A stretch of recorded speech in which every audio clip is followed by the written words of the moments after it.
So, good evening, all of you. Once again, a warm welcome. Today's session is also going to be very exciting, just like the first session. In the first session, we saw how we have to master the world history as far as the UPSC civil service exam is concerned. And in today's session, we are going to discuss how we should decode the post-independence history. Yes, just like we saw the world history and its importance or significance from the perspective of the examination, in the same way we have to see the post-independence history of India also. Because right since childhood, we study about the history of India as far as the modern history of India is concerned. That how British came, how British ruled us, then how we fought against them, especially under Mahatma Gandhi's leadership, and how ultimately in 1947 India got the independence. But now with the new trends which are emerging as far as the history is concerned, and with the new trends which are being witnessed throughout the country in a post-independence era, because now in 2022 we are going to celebrate 75 years of independence as far as Indian independence is concerned. So in this long period of 75 years, how India has progressed, right? How after our independence, when for the first time in a modern era we got a chance to have our own government, an own independent government, right? That to a democratic government. So how we have prospered, how we have progressed, right? And along with this prosperity and progress, how still some limitations are there, how we are lagging in certain areas, right? Where we have to improve again. What are the issues which are currently before us as a nation, right? What is this Indian identity? What is this Indian efficiency and the force which the whole world is witnessing, is able to get the idea of, right? All these things we have to see. So this collective idea of India, the collective idea of Indian citizenship, the collective idea of this Indian identity, the collective idea of this nationalism, right? All these things are shaping, have shaped, and will continue to shape the very great historical legacy as far as India is concerned. So it is very logical that as an aspiring civil servant, we are supposed to study the very progress, the very events, the very flow of history in a very sequential way after independence, right? What actually happened after independence and how it has come to our doorsteps as far as our current generation is concerned. That is very prime for us. And the history after independence is a history which is very new history, right? Major part of this history belongs to our father's generation, our parents' generation, our mother's generation, right? Some aspects of the history, they belong to our grandfather's generation also, immediately after 1947, if you see. And very few aspects of history, especially post 1990s era, okay? All of these aspects belong to our own generation also. So whatever we study as a part of current affairs, okay, that becomes a history within the next 2-3 years or 5 years. So that is a continuous trend which we are witnessing. And day by day, as we can see, yesterday also we discussed about the world history and its linkage with modern India, and how the Indian history itself was influenced, and how the Indian history influenced the world history. Similarly, the post-independence history itself is associated with the current events. The post-independence history itself is influenced by the world events, and our post-independence history, or India as an independent country, is also influencing the world as a whole. So this is what whole dimensions, the all angles and perspectives, the prospects, the issues, and kind of eventual occurrence as far as the history is concerned, that we have to see. And that is how we have to discuss, that is how the UPSC expects from us, and that is how we have to ultimately attempt in an examination. So this is the way in which we are going to discuss now. So we can see, just like yesterday, what first we have to get into as a part of this post-independence India. Okay? When we want to decode this post-independence history, what first we have to do is again go through the syllabus which has been prescribed by the UPSC. And again I will like to make it clear that the post-independence history also, the syllabus is only for main examination. In a prelims we don't have post-independence history as such. But still, in a prelims also, once in a 4-5 years, we can see 1 or 2 questions of the post-independence India, especially immediately after 1947. They can be asked and they have been asked. But the chances of asking the questions in a prelims are very less. But specifically, the post-independence history is a part of a main examination. And again, just like world history, the weightage of the post-independence history has been varying for long years. Till the since the UPSC changed the syllabus, the weightage is very flexible. But still, we cannot just ignore it because it is very, very crucial for us. And again, just like yesterday, I will tell you that how this post-independence history, apart from history, in which subjects and topics and chapters as far as the UPSC syllabus is concerned, where it is important, how it can be linked, and how we can use the information and the content of the post-independent history into the other areas. So with this we can start our discussion. So decoding post-independence history. Okay, so again, first thing that we have to keep in mind that it's only for mains. Okay, very less chance in prelims. So in a syllabus of the prelims, it is not mentioned. It is mentioned only in a syllabus of mains. But in a prelims, once in a 5 years, as I mentioned, a question has been asked. But there are very less chances. So this is a part. Then again, when we come to syllabus, UPSC has just given a passing reference as far as the syllabus is concerned. No full-fledged syllabus has been mentioned.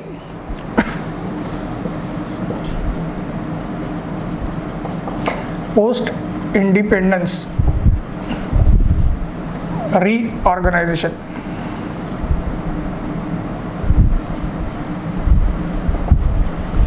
Okay, post-independence reorganization has been mentioned by the UPSC as far as the syllabus is concerned.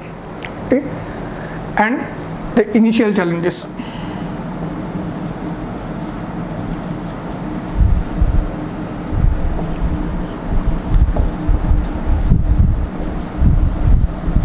Okay, so post-independence reorganization and the initial challenges before the nation. That is what the UPSC has mentioned. So these 2-3 words, they will definitely confuse the candidate.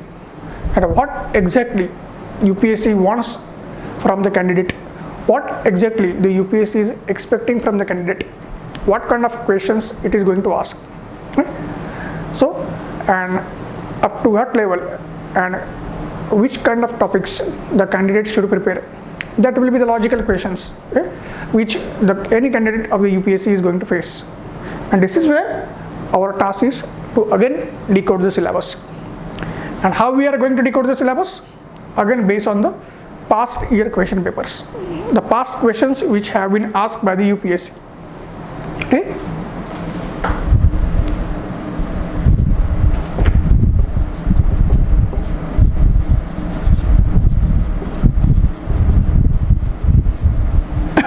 So past year question paper is our main bread and butter through which we are going to decode the syllabus.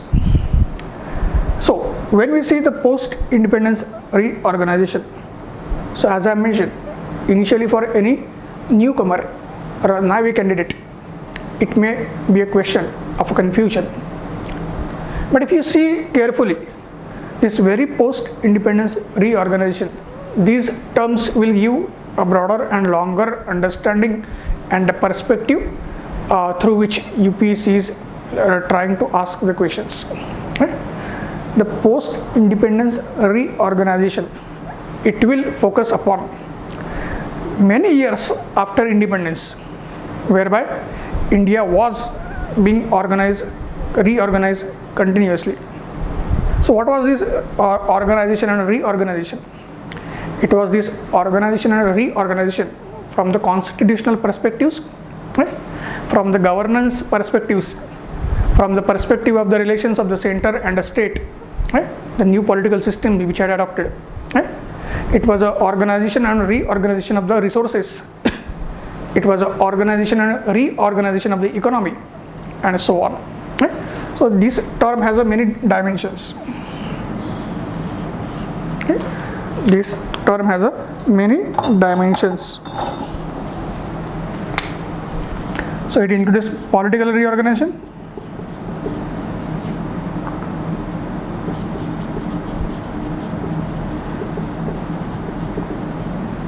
it includes territorial reorganization,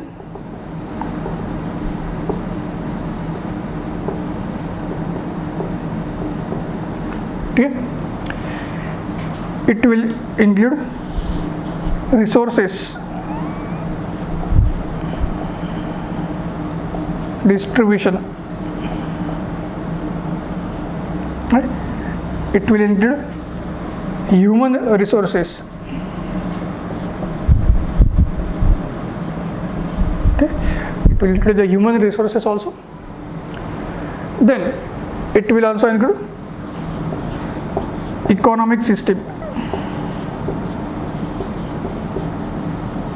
okay. So with the planning or capitalism, socialism,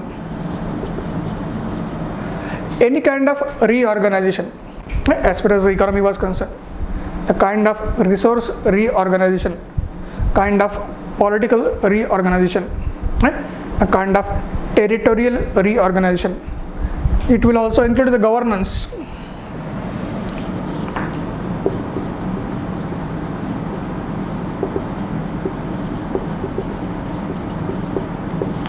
Reorganization of governance, decentralization,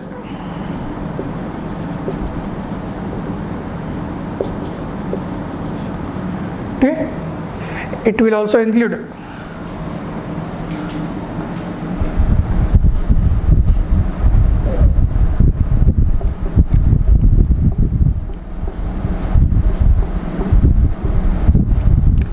role of civil society and media also. As far as the reorganization is concerned, it will also include the role of civil society and media also. So this is a vast dimension in which the term reorganization has been used as far as this post-independence era is concerned. Again, if you have to go timeline wise or year wise, then initially UPSC used to ask questions from 1947 to 1964 era. Initially, the UPSC used to ask the questions from 1947 to 1964 era. This was called as the Nehruvian era. This was called as the Nehruvian era.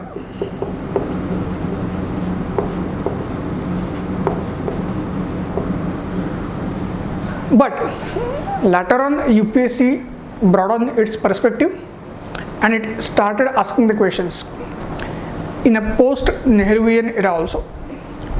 So the new category came Shastri era.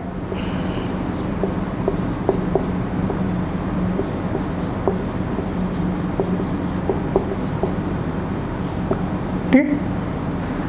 Then further, when the broadened horizons were expanded, when the UPSC started to go beyond the Shastri era also, then we will witness emergence of Indira Gandhi era.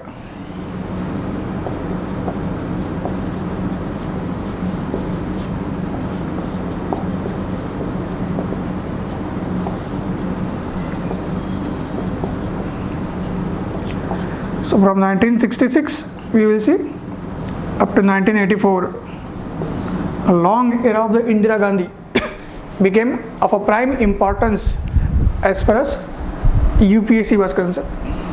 Okay. Then after Indira era also, the Rajiv Gandhi era came. Okay. After Indira era, the Rajiv Gandhi era came.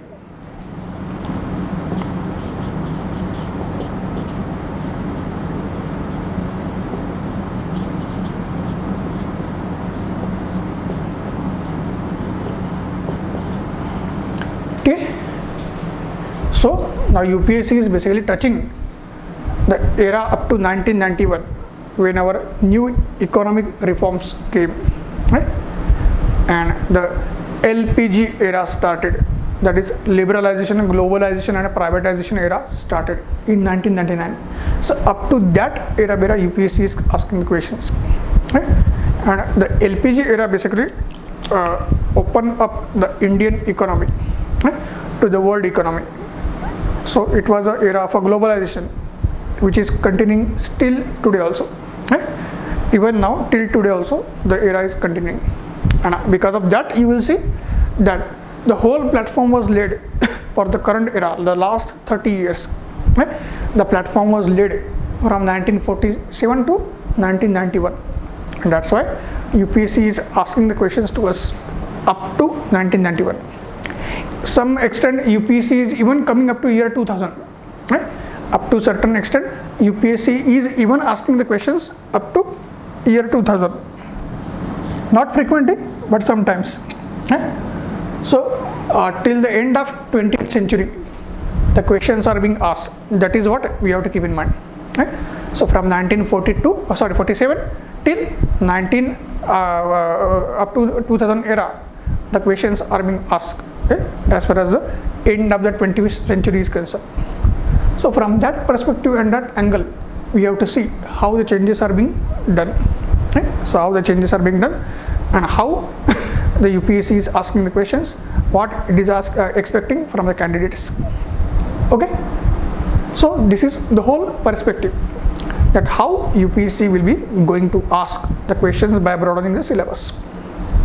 Now one by one we will see the subtopics as far as all these eras are concerned, and how the UPSC has asked questions and how UPSC can ask the questions.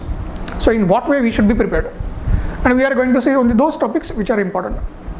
So again, our main basic principle, that cracking UPSC we should know what to study, what not to study, okay? While cracking UPSC we have to know what to study and what not to study, and as I told you that it applies to every subject, not only history, every subject. So for post-independent history also it will be the case, that we have to know that what we have to study and what we should leave.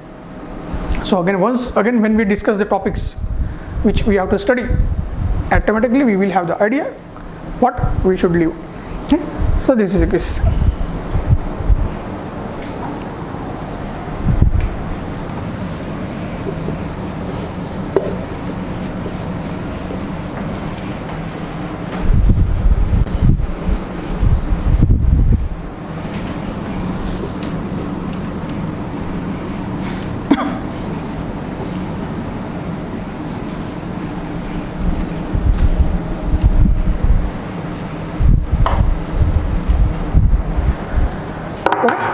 So now we will start from the very Nehruvian era, that is immediately after 1947, how the post-independence history started to be shaped up, how the very forefathers of our Indian national movement, right, who remain as a chief architects of our constitution also, who remain the main leaders in this post-independence era also up to few years after independence.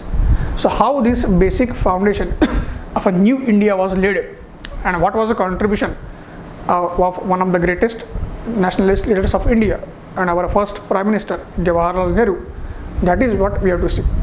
And since from 1947 up to 1964, Nehruji himself was a Prime Minister. He was leading the government. He led the 3 successive governments.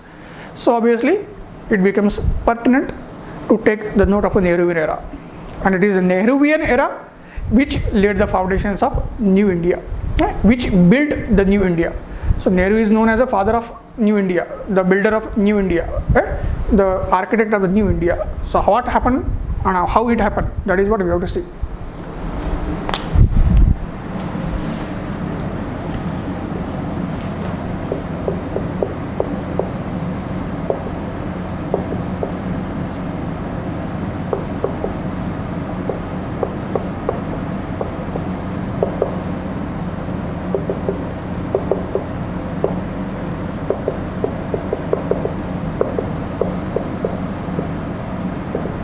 So what we should study in this Nehruvian era, what UPSC is expecting from us. First, Constituent Assembly.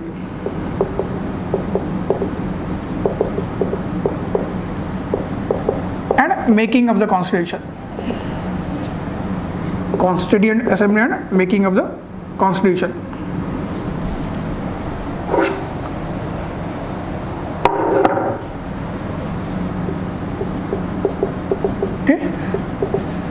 So here we can expect the question that how the Constituent Assembly debates were shaping up, how the Constitution of India was taking a shape, how the different aspects of the Constitution were being discussed, how healthy and fruitful these debates were, and how this brilliant Constitution, which was an amalgamation of all good features from different parts of the world as far as their own respective constitutions were concerned, how this amalgamation, how this thread ultimately led to a beautifully woven piece of clothing, which is known as Indian Constitution.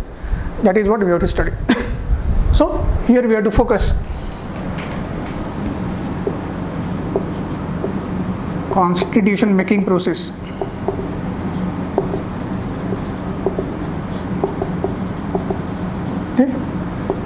Including committees,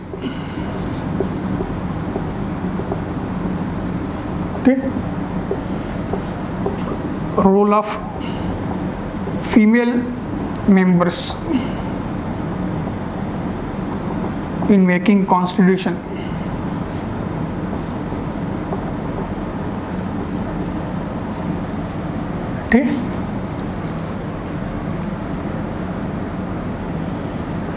then elections to Constituent Assembly,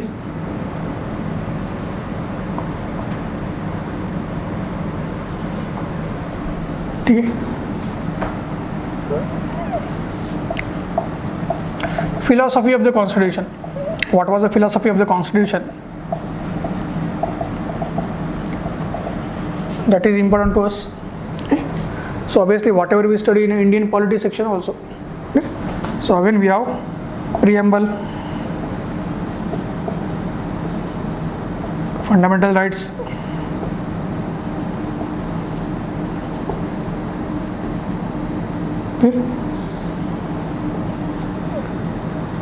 DPSP,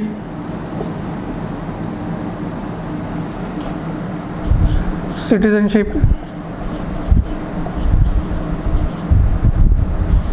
elections. So these 4 or 5 highlights as far as the overall constitution making process and the philosophy of the constitution that we have to see. And obviously in the preamble we will have socialism also, secularism. So these are subtopics or subparts.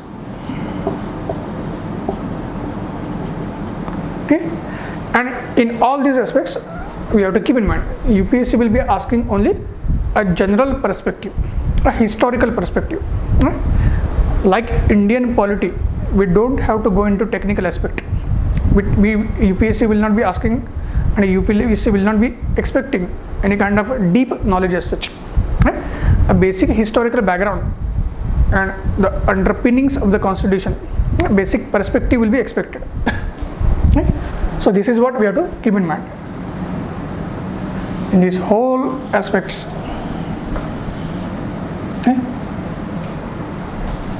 What is important? Historical background and underpinnings, including evolution of constitution,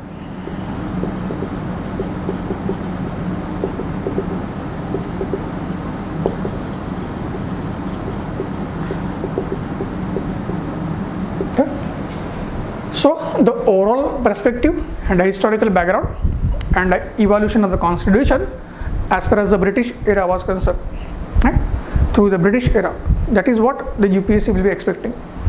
It will not be expecting any kind of deep knowledge, right? Or technical knowledge, because we are going to deal with the topic in a post-independence history. So historical angle is important. That is what we should know. Historical angle required, right? So this aspect should be marked out. This aspect should be noted. Okay? Always the historical angle.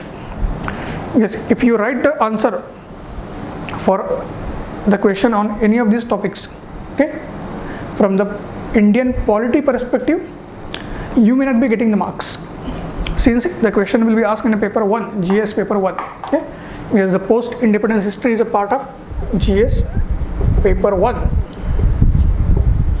okay. So because of that, the question has to be attempted from the same perspective in which it is being asked. Since it is being asked in a section of the post-independence history, the historical perspective, background, angles, okay, all these things are needed. No technical knowledge, no Indian political system or a constitutional knowledge in a deep will be expected. Okay? This is this. Okay. So this will be the first topic as far as the Nehruvian era is concerned. Then next topic that we have to see.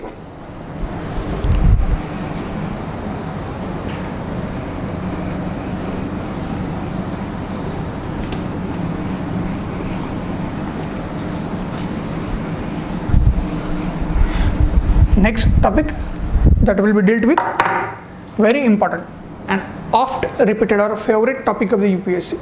It has been and it will remain also, and that is reorganization of princely state. Okay. Along with their integration.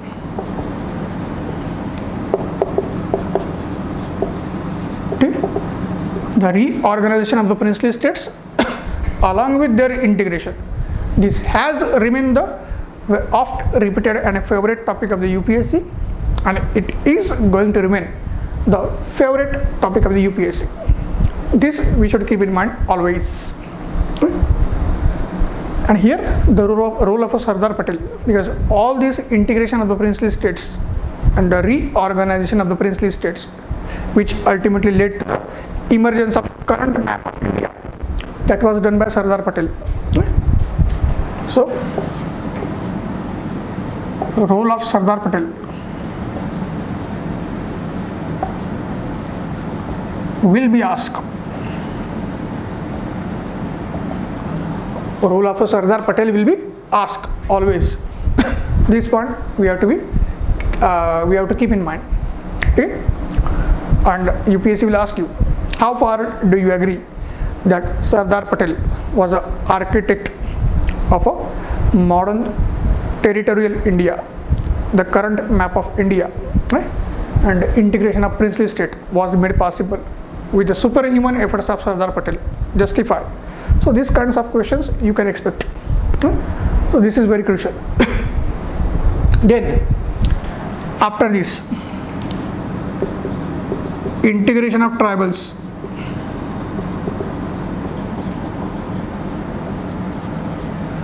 and tribal Panchashil,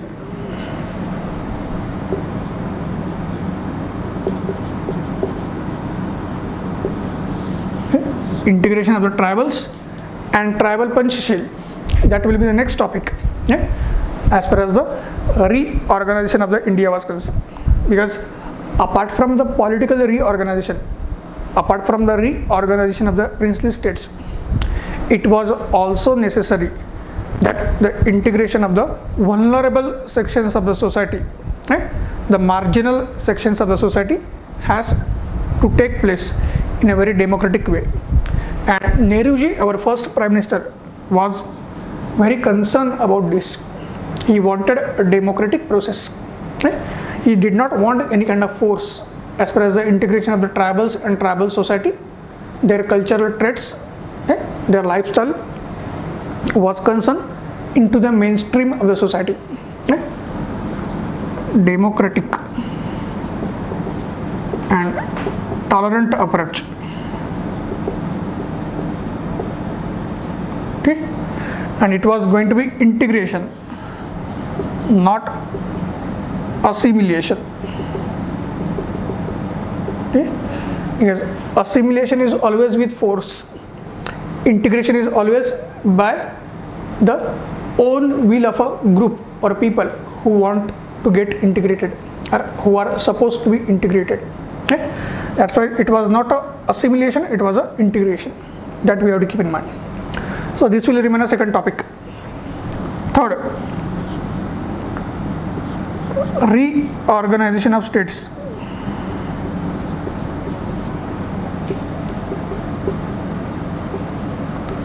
On linguistic basis. This is also a very favorite topic of the UPSC, always crucial, has remained crucial, and as I told you, will always remain crucial. Okay? So state reorganization of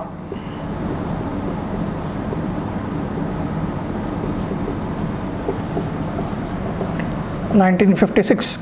Okay? State Reorganization of the Act 1956.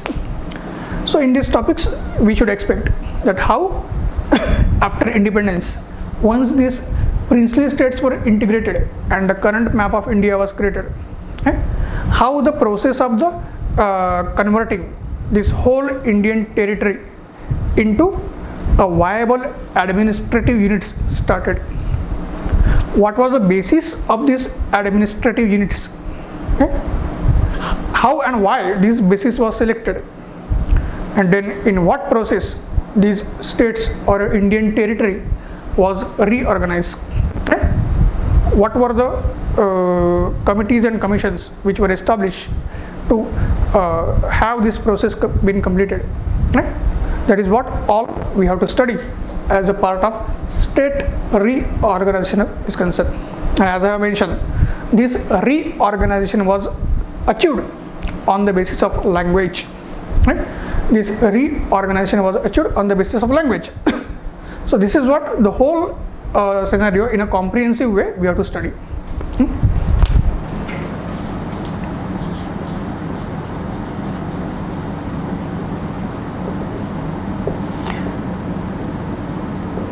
Comprehensive analysis is expected by UPSC. Okay, this is the case. Then after this, in Nehruvian era, Nehru's foreign policy, okay, in that non-aligned movement,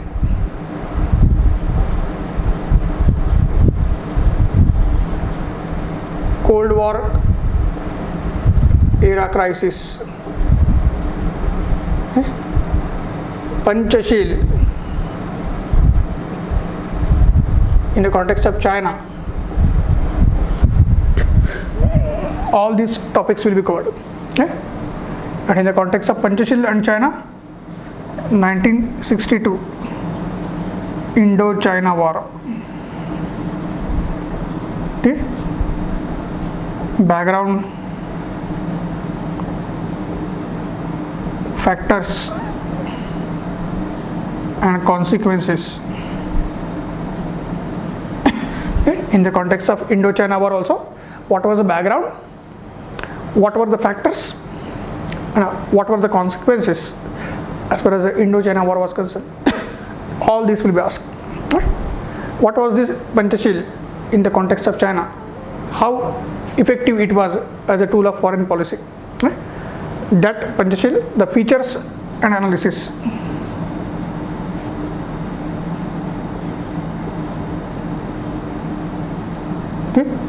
That to a critical analysis.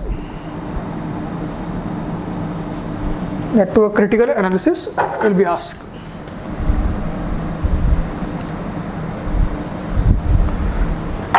Okay, this point we have to keep in mind. Panchashil, the critical analysis will be asked.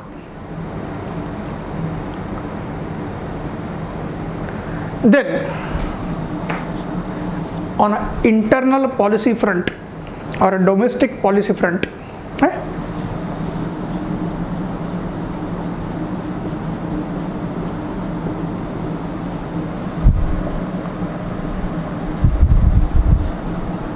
okay, education is IIT and IIMs, okay, UGC, then socialism, 5-year plan, okay, then we will ask about mixed economic model, okay, so heavy and basic industry,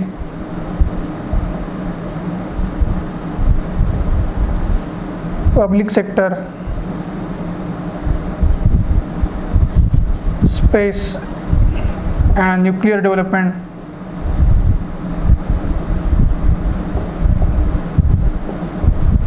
okay. So there are so many dimensions in which the questions can come. As far as the domestic policy of the Nehru government was concerned, how in the first 15 years, okay, or 17 years, 1947 to 1964, the context of India was changed. How, as we discussed, the Nehruji is known as a builder of the modern India. So how this modern India was built, how the aspirations of the people were converged, because it was very difficult to bring different societies, different cultures of India, different linguistic diversity of India into one mold, one political thinking, one democratic thinking, secularism, socialism. So it was not that easy, but how it was achieved, that is what we have to see. So all these angles will be there as far as the Nehruvian policy was concerned, or Nehruvian era was concerned. And from that perspective, the questions will be asked to us. So it is a very diverse area, a multi-dimensional area, which requires a comprehensive analysis, a holistic analysis. But at the same time, it's a very interesting, a very passionate era, especially because this is the era after independence, to which we also belong. Our parents' generation belong, and even the major part of our grandparents' generation or life was also shaped by this new era. So this definitely is very, very interesting and very close to us, very close to our heart. And in the current era, if whatever we have achieved and whatever we have been enjoying right since our birth, our forefathers had to be thanked for that. And Nehruji is the first one. And that's why we have to study it in a proper way.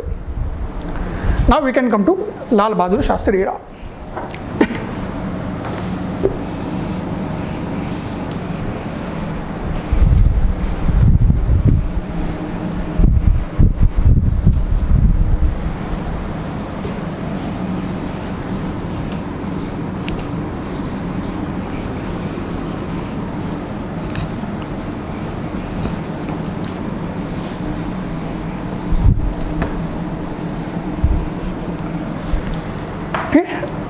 After Nehruji's unfortunate death in 1964, and mainly due to the defeat which India suffered out of that Indo-China War of 1962, which took a toll on the health of the Nehruji. So Nehruji was replaced by the next able and efficient Prime Minister, and his name was Lal Bahadur Shastri, one of the greatest Prime Ministers of India, like Nehruji.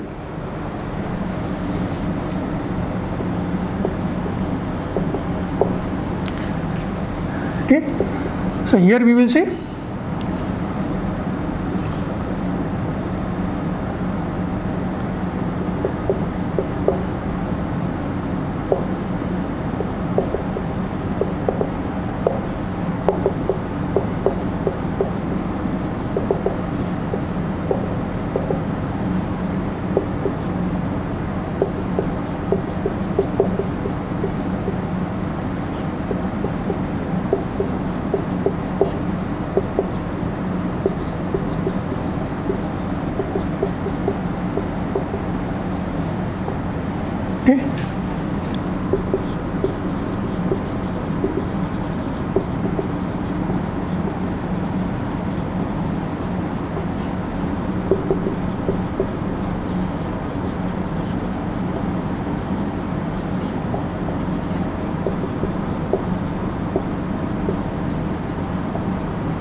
So Shastri era, it is a brief era, 1964 to 1966.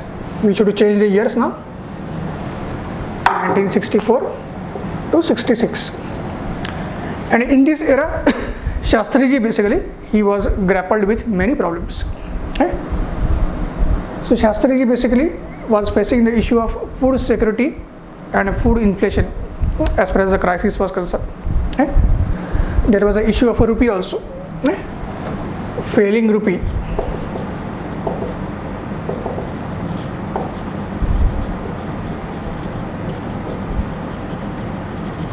Okay? There was an issue of a failing rupee also as far as the rupee as a currency was concerned. Okay? Despite the fact that India was an agricultural country, agriculture was a backbone, yet India was not able to become a self-sufficient country as far as the food security was concerned. Poverty was rife, unemployment was rife, and the people were starving. There was a malnourishment, the low human development index, the low life expectancy, and India was not able to feed its own people. India was forced to import the food from countries like America, and unfortunately they imported food in the name of help. The quality of the food was like that. It was a food which was basically fed to the animals back in US. That food was sent as far as India's population was concerned. This was a grave situation which Shastriji was suffering from. Indian economy was suffering, especially due to the Indo-China war and its impact. There was a huge expenditure which had occurred on defense, and now India was facing fiscal deficits. India was facing balance of payment crisis. The rupee was falling, the currency was falling. There was no value for the currency in the market as far as the world market was concerned. India basically was facing the huge debts from World Bank, IMF and so on. And in that situation, Shastriji was grappling with the economic crisis and a food crisis. And while he was dealing with this economic crisis and food crisis, one more crisis came. By taking the advantage of the difficulties of India, which already India was suffering on an eastern sector as far as the Indo-China war was concerned. On a western front or a western sector, Pakistan took the advantage and it attacked India unilaterally without any reason and without giving any sufficient opportunity for India as far as declaration of the formalities of the war was concerned. As far as the declaration of the formalities of the war were concerned, nothing was done, and without informing and unintentionally war was declared and India was put into double trap. But we won the war. We won the war. Okay. So as I told you, from military perspective we were suffering. From economic and financial perspective we were suffering. We were not able to provide a food security to our population. So how we were going to provide a food security to our army also? That was also a question. We were having a resource crunch. But still, despite all these problems, it was the magnificent leadership, a stupendous and commendable and a salutous leadership of the Shastriji, that he basically gave a positive leadership to India. He led India from the front as far as the war was concerned. He gave a boost and moral boosting perspective to our army, and he organized the defense forces in a very excellent and efficient way. And India basically crushed Pakistan. India basically inflicted a crushing defeat on the Pakistan as far as this 1965 Indo-Pak war was concerned. And this war actually turned the fortunes of India. India was at its nadir as far as the Shastriji was concerned. But the fortunes of India were turned, and you will see that gradual turnaround for India was going to happen. Be it a military, be it a economy, be it a global front, be it a domestic fronts. Everywhere India was going to see a turnaround. And during the Shastri era itself, you will see the Nehru government had faced one more challenge. While organizing the states on a linguistic lines, Nehru government was facing the problem of the language also. That what should be the language of India? What official language India should have? The so-called Rashtra Bhasha. Okay? And what language we should use in our communication as far as center and different states are concerned, or different states among themselves, or the people at large is concerned. What language we should have in schools? And that issue had also become like a internal security threat. And Nehruji was not in that position to handle the issue properly. But it was the daughter of Jawaharlal Nehru, that is Indira Gandhi, who was an information and broadcasting minister.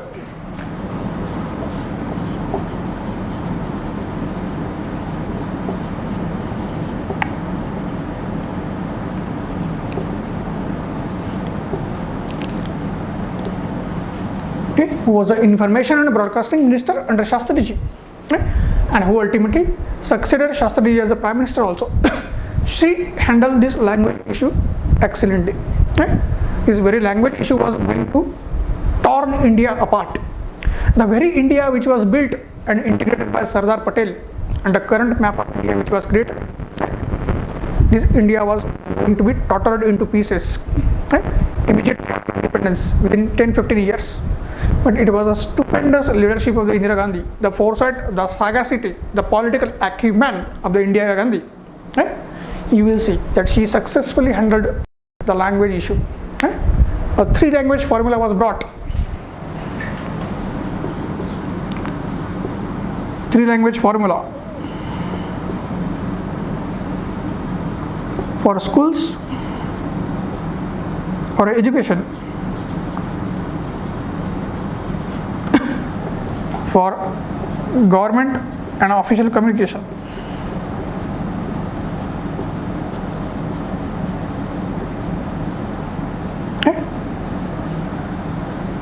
And also in a sphere of media and public issues at large. Okay? And Hindi was adopted as an official language.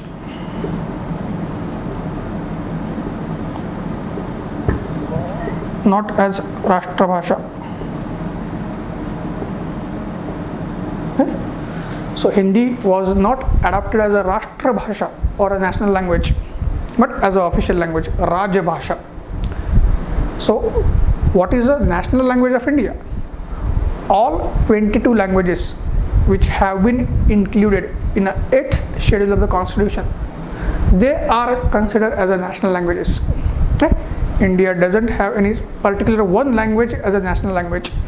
Hindi is not our national language. Hindi is our official language. But along with other languages of India, Hindi becomes the national language. But exclusively Hindi is not a national language. That we have to keep in mind. So that is how the issue was successfully handled by the Indira Gandhi. So all these events we have to study as far as the Shastri era is concerned, and upon which the UPSC has asked the questions and UPSC will be asking the questions. And one more thing that I would like to refer here, that despite UPSC broadening the horizons of the post-independence era up to 1991 and up to even 2000 year or era for 2000, still we have to keep in mind 80% questions of post-independence. Okay? They will be asked on Nehru plus Shastri plus Indira Gandhi Era. Okay? This point we have to keep in mind, that 80% questions they will be asked on Nehru, Shastri and Indira Gandhi Era. Okay? So already we have seen Nehru era and Shastri era. Now we will see the Indira Gandhi era, when she became the Prime Minister.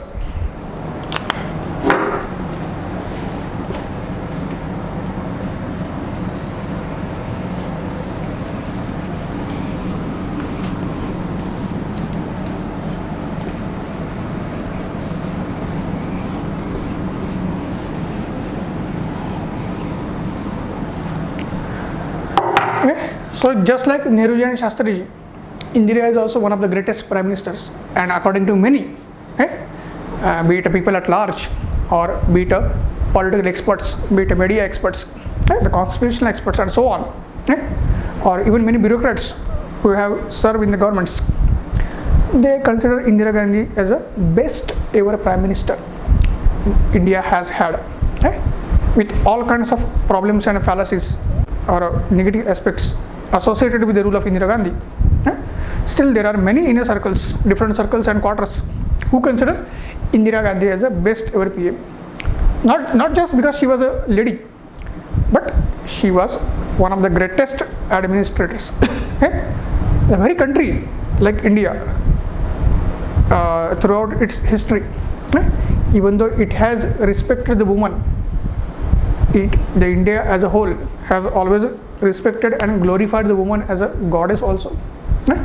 But still, under the patriarchy, Indian women were always deprived. And Indira Gandhi and her own rise was not averse to that. She had to face a lot of patriarchy, despite the fact that the whole freedom movement was fought for the liberation of women also. The whole freedom movement involved the empowerment of women. There were so many women nationalist leaders who were the part of Indian national movement and whose contribution was equally important for independence of India. There were so many women members of the Constituent Assembly who have been the architect of this constitution, including Indira Gandhi herself. But when she became prime minister, she had to face a lot of opposition from the patriarchy, which was there in the political circles. And even the society as a whole was looking at Indira Gandhi as a feeble lady, an isolated lady who was not expected to do wonders in the society like India, which was still grappling with the patriarchy. But the Indira Gandhi destroyed the very psyche of India. The very Indira Gandhi showed her own mettle, her own caliber, her own efficiency. How a single lady in a patriarchal country like India, how alone with her own persona and charisma, how she can transform the nation, how she can lead the nation, how she can change the very psyche and thought process of the nation, and how she can change the very perspective to look towards a woman, not just in a political arena, but in any field, right from or ranging from the very day-to-day life, a common man's life, to the highest political office. And that is what we have to see and salute one of the greatest prime ministers of India ever had. And one more thing, as we can know, Indira Gandhi is the only second female ruler to rule the Delhi. If we take the 5,000 years of Indian history, we will see there was only one female ruler of the Delhi before Indira Gandhi. I am using the words very carefully. I am not talking about the female rulers of India as a whole. I am talking about the female ruler of Delhi. Razia Sultana was the only female ruler as far as the Delhi was concerned. And after Razia Sultana, we have the Indira Gandhi as a female leader who was ruling the Delhi, and she was ruling the Delhi as well as the whole India. This is what we have to see.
So many eventful aspects we can easily see as far as the Indira Gandhi's glorious career of the 18 years was concerned. If her father Nehruji ruled for 17 years, she had a long 18 years. Of course, there was a gap. She had to leave the office of a prime minister in between. She was defeated also as far as the elections were concerned. And we have the dark chapter. We have the dark chapter in a history of modern India.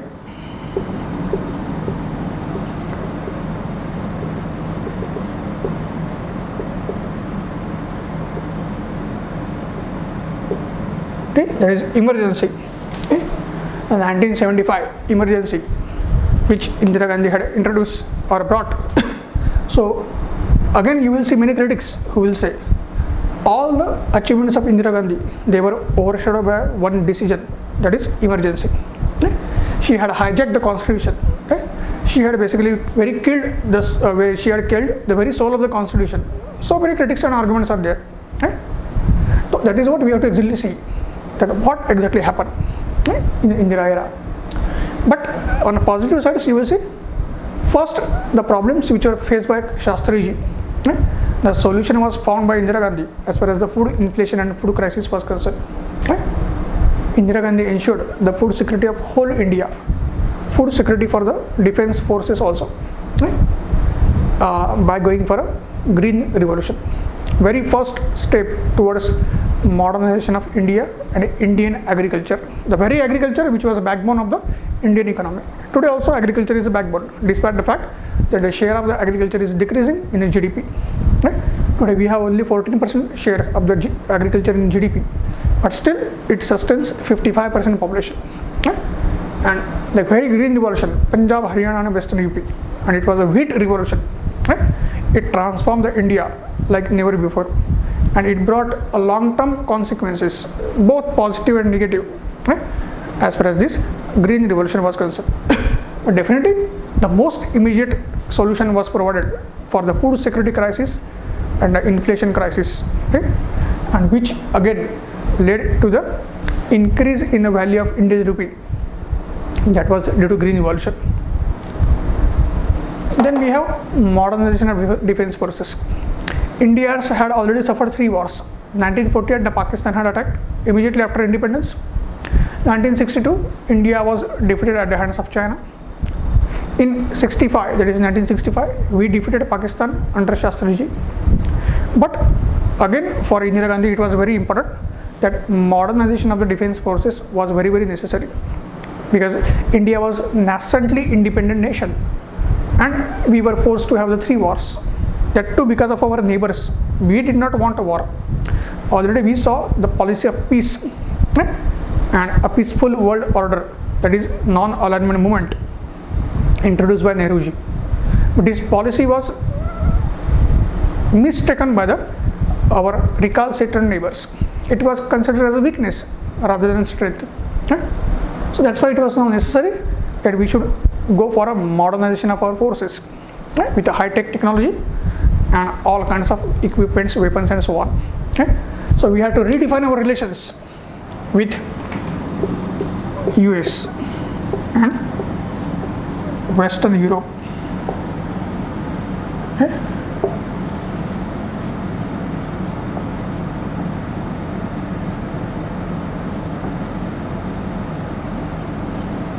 We had to redefine our relations with the US and Western Europe. Already we had an excellent relation with Russia. But still, the US and Western Europe, which had a negative perception of India, which were not ready to support India till the time of advent of Indira Gandhi, gradually the policy was changed. Gradually the perspective of the world was changed by Indira Gandhi, and then an equidistant policy was brought. A true practical foreign policy emerged under Indira Gandhi. That is what we have to study. Then on a social sector, where her own father had brought the concept of socialism, and Indian constitution also, the philosophy of the socialism was there as a part of DPSP also and as a part of preamble also. So it was very, very necessary that this socialism should go for outright assault on poverty, hunger, starvation, the malnutrition, the unemployment. So everyone knows about the famous slogan under Indira Gandhi, Garibi Hatao, the 5th 5-year plan. So now whole social sector was redefined by Indira Gandhi. Indira Gandhi introduced different unemployment programs, food for work program, employment guarantee scheme, and so on, watershed development programs. So to support the Green Revolution, so many irrigation and watershed project, the watershed management project were also undertaken. Then she started to transform the health and education sector. Indira Gandhi brought a rapid transformation in a health and education sector. So these kinds of achievements we have to see, and we have to study as a part of why the Indira Gandhi was one of the best administrators which India saw. Then Indira Gandhi also had one more jewel in her crown. Again, the recalcitrant attitude of Pakistan, not with respect to India itself, but also to its own region, that is East Pakistan, which was a part of Pakistan separated by a vast geographical expanse of India. That cultural issues, linguistic issues, issues of democracy and internal crisis brought the situation to that level, that this East Pakistan wanted an independence from their so-called aggressive, dominant and despotic, autocratic West Pakistan neighbor, or a so-called father. And here basically the help was asked for India as far as the liberation of the so-called East Pakistan was concerned. And then Indira Gandhi basically helped the so-called East Pakistan to get a liberation, and a new nation was born, that is Bangladesh. So that was a crown in a jewel of India as well as Indira Gandhi, and again we were able to defeat our arch rival Pakistan. And this defeat of the Pakistan silenced the Pakistan for the next 28 years. It was only in 1999 that Kargil war occurred. But despite the fact that Pakistan and its voice was silenced, but that also brought, after Indira Gandhi, one dreadful problem which India is still facing. That is a proxy war, that is terrorism and militancy in Kashmir. But that was to be faced by her own son Rajiv Gandhi, not by Indira Gandhi. So that we have to see. Then comes the dark chapter, the 1975 emergency. This is where Indira Gandhi definitely faces a criticism. A critical look at her policy is required. So it was almost like a murder of a democracy. She had hijacked the democracy and constitution for her own survival, however justified it may be. There were equally enough factors who were doing injustice as far as the Indira Gandhi was concerned. As we discussed, she was facing the problems being a woman. She was facing the problems of patriarchy in politics, and there were other issues also which would have brought troubles for her. So whatever may be the factors, to tackle these factors, the path which she had chosen was absolutely anti-democratic. It had brought the country to a standstill. The whole fundamental rights, the whole so-called soul of the constitution was gone, and citizens were facing that all their liberties were curtailed.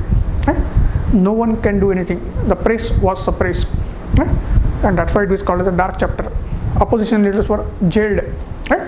So whatever may be the reasons, the actions of the Indira Gandhi could not be justified, because it would set a wrong precedent for the future leaders also. And a very democracy in its fundamentals, which were nurtured by her own father, that would have been destroyed. But fortunately, the good sense and wisdom prevailed, and emergency was withdrawn. In between, we had a Janata Party government, 1977 to 1980, 2.5 years. Indira Gandhi was not there in power. That's why we have to keep in mind. Despite these 18 years of power, at least for 2-3 years she was not in power. So she was there for 15 years actually. Right? And whatever was wrong done by the Indira Gandhi, that was undone by the Janata Party government. But again, Indira Gandhi was able to gain the power in 1980. Right? And in that 4 years of her career, apart from the other good things, she faced the dreadful militancy in the form of Khalistan. Right?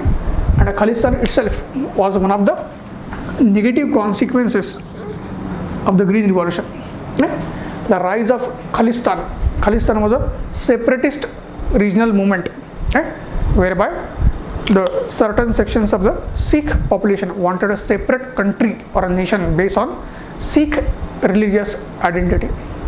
And it was a very complex issue whereby the factors and causes and the roots were going back not only to Green Revolution but outside India, in Pakistan, the role of ISI, right? And even up to Canada, where there were many voices within the Sikh population. They wanted to liberate the Punjab from India. And this was despite the fact that due to Green Revolution, all kinds of prosperity had come in Punjab. Punjab was probably the richest state of India along with Maharashtra. But still basically this richness had itself led to the demand for separate nation, which was supported by anti-India elements. And it is normally said that there were global factors also who were working for the internal destruction of India. Right? India would have been destroyed again, but again for Indira Gandhi and her stupendous and superior leadership, right? She handled the Khalistan issue, okay, in a very excellent manner. And that operation is called as a Operation Blue Star, whereby the terrorists who were hiding in a very holy golden temple, they were weeded out, right? They were eliminated. Right? There were casualties of the army also. Indira Gandhi herself lost her life when she was shot by her Sikh bodyguard. Right? She was shot dead, which brought the Rajiv Gandhi to the power. And this Khalistan issue ranged for next 12 years also, 1984 to 1996. And you might have also seen the movie Machis, right? By our great director Gulzar, whereby the lead role was played by Tabbu, right? As far as this Khalistan and militancy in Kashmir was concerned. But still, now the situation came in control, and gradually the whole issue was sorted out through the talks also, through the peaceful negotiations and delegations also, and by the use of force also. So this was a leadership which was shown by Indira Gandhi, a sagacity, acumen, and so on. And all these things make Indira Gandhi as one of the greatest leaders which India has ever seen. Okay, so this is what UPSC can ask you. Till now, UPSC has asked the questions, especially up to Operation Blue Star. Right? So more or less, as I told you, 80% questions will be covered as far as Nehru era, Shastri era, and Indira Gandhi era is concerned. Right? And now we have to see the last era, whereby the remaining 20% questions can come, right? Which haven't been asked as yet, but there is a scope in future, and that is a Rajiv Gandhi era and ahead.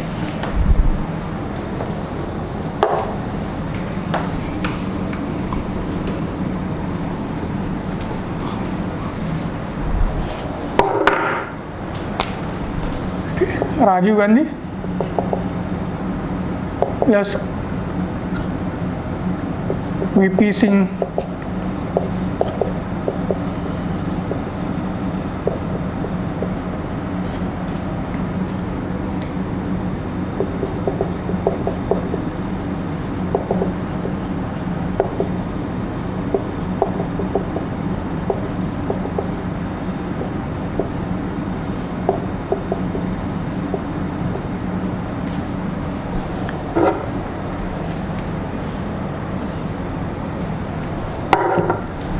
so from 1984 up to 2004, we can have the 20-year era as far as the Rajiv Gandhi is concerned.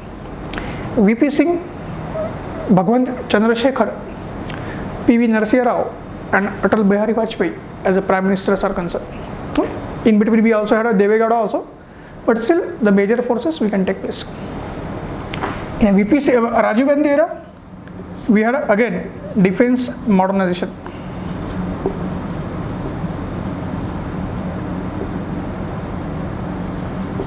Okay. Then tackling the insurgency in Northeast,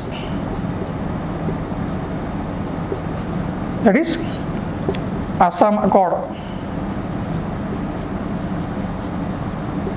and Mizo talks. Okay. Then Naga Accord. These were the three crowning successes as far as the Rajiv Gandhi was concerned. Okay. So on these topics also UPSC will be asking the questions, and these all aspects come in GS paper 3.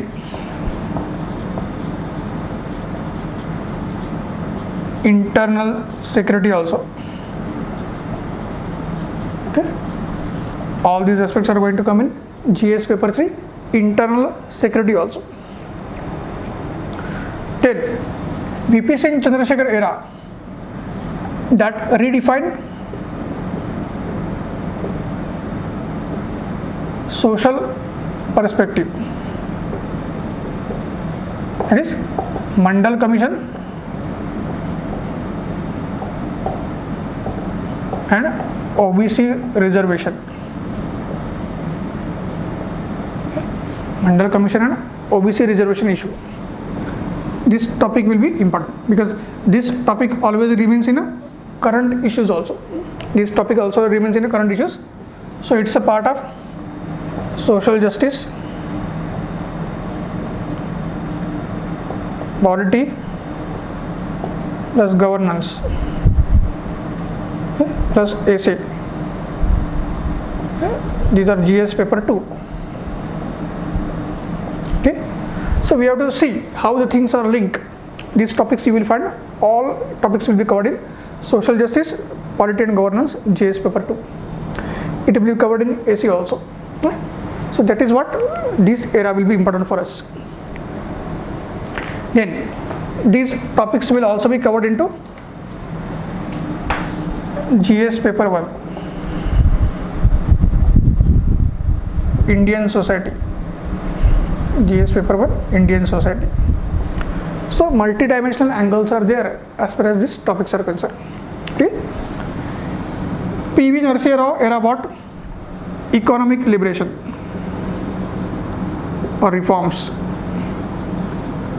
LPG era, okay, opening of Indian economy. Okay. So in a GS paper 3 also. Okay. International relations. GS paper 2. This topic will always remain important because this is a topic which is the bedrock of the India's relation, okay, with the World Committee of Nations today also. Whole diplomacy and foreign policy today is more or less shaped by the economic diplomacy, okay? And these LPG era and reforms, they are very, very important for us. And this foundation was laid under PV Narasimha Rao government, and that's why it is very, very crucial for us, this LPG era. And then we had Atal Bihari Vajpayee era. Nuclear doctrine. Okay. India becomes a nuclear power. India becomes a nuclear power. Okay. New foreign policy. Okay. Look west, look east. Okay. Under Vajpayee era, India's status and march to become superpower started. Okay. Vajpayee era saw economic reforms. 1991 economic reforms carried further. Okay. New employment and job opportunities came in India's way. Okay. The common Indian who could not even think of traveling by flights or aeroplane, the Vajpayee era brought a transformation. Indian economy started clocking the growth rate of 8% per annum, right? And that continued even after Vajpayee. And a common Indian who would have just dreamed to travel in flights, now common Indians started traveling by flights. Today also we are flying by flights, right? On a very regular basis, and we have to give the credit to the Vajpayee era. Right? The infrastructure revolution was brought by Vajpayee era. Right? Railways, the dedicated freight corridors, okay? Golden quadrilateral, okay? Pradhan Mantri Grama Sadak Yojanas, the bridge, irrigation projects, nuclear and space research. The rise of ISRO will be witnessed especially under Vajpayee era. The rise of APJ Abdul Kalam as a nuclear man, right? The missile man, will be witnessed under Vajpayee era. India was actually becoming or marching its journey towards becoming superpower under Vajpayee era. Okay?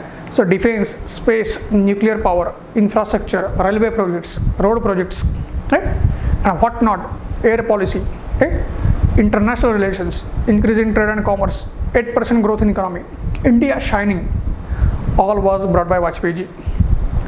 But in a process, the Vajpayee ji's government could not penetrate all these reforms into our real Bharat, that is rural India. So the gap between the so-called urban India, the India shining, and the rural India, the real Bharat, started widening, and that actually brought the end to the Vajpayee era in 2004. The voters, our electors, they voted for the Congress, that is Manmohan Singh era, right? Which lasted from 2004 to 2014. And after that era, currently the Modi era is going on. Right?